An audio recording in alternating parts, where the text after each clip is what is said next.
The Ajazz AKS068 is one of the most insane budget ergonomic keyboards I have ever seen, and it only costs $65 USD. This keyboard is pretty unknown, and I've been using it for about a couple weeks to get to know it a little bit better. It's supposed to be a lot more ergonomically friendly than a regular keyboard layout, but how does it actually perform in the real world? You can use my code JUSTIN10 on WhatGeek's website to get 10% off this keyboard, making it only about $60 US. Out of the box, you get the keyboard itself without the keycaps or the switches installed. You also get a USB-C cable, a user manual, a keycap and switch puller, all the switches in a box, and then all of the keycaps in a different box. This is actually a 65% keyboard with an Alice-like design. I wouldn't say it's exactly an Alice keyboard because it does only have one B key, as well as an Alice keyboard is split down the middle, so you do have like a little bit of a space in between the left and the right side of the keyboard. Well, this keyboard is all one.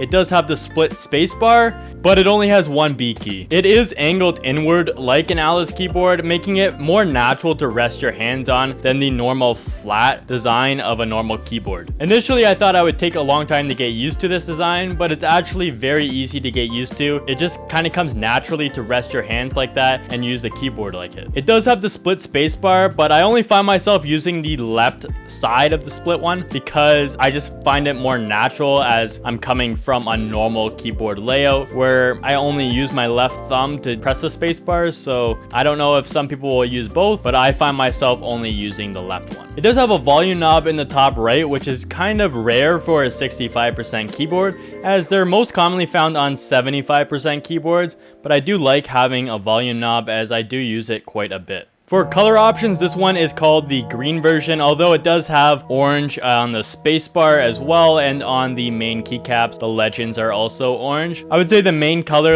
of the case and the keycaps are like this cream color, and then you got the green accent keys as well as a little bit of a hint of orange in this colorway. You can also get it in a gray version, which I think doesn't look quite as good, but you can always go for that version as well, as you can see here. It is a pretty light keyboard at 710 grams or about 1.56 pounds, so it doesn't feel like the highest quality keyboard, although it doesn't move around too much because of the grip on the bottom of the keyboard. It is wireless with Bluetooth 5.0 and USB 2.4 gigahertz, and it's also a pretty good wireless. I've been using it wireless quite a bit, and it works pretty good. I've been using it to game as well as type, and I don't really see too much lag. It also has a 3000 milliamp battery, so it's not the longest lasting battery, but it's okay. It's decent. I usually charge it every night anyways, so I haven't been testing exactly how long it will last. You can switch to different wireless modes and switch between Mac and Windows mode with these switches on the front of the keyboard. The USB dongle can be found underneath the height adjustable feet, right underneath of the keyboard. I usually don't use the height adjustable feet on most keyboards, but this keyboard does lay pretty flat, so I do use just the small foot for the height adjustable feet. The keycaps are PBT and double shot with some nice crisp clean legends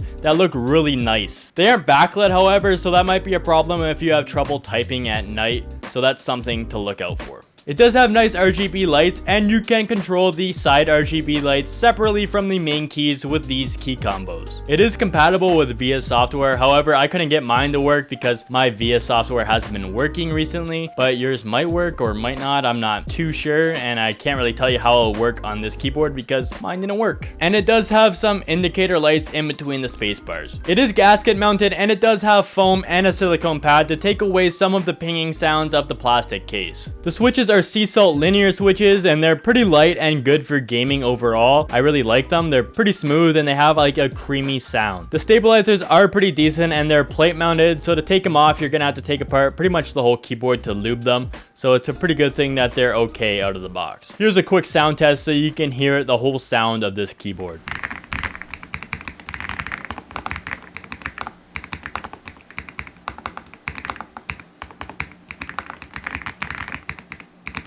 This is a really good budget keyboard, and if you're not trying to make a huge jump from a regular keyboard to an Alice keyboard, I would say this is a good in-between step, as it has a really easy adjustment period, as it feels pretty natural overall. It's just more comfortable than a regular keyboard. Also, the sound is really good for a budget keyboard, and it has linear switches, which are really good for gaming. It's also a really good compact keyboard, as it has both arrow keys and a volume knob. So for only $60, this is kind of a steal, and if you're looking for something more ergonomic like this keyboard, you probably want a nice chair, which is what I'm using right now, and I just reviewed this exact chair, which is a really good ergonomic chair.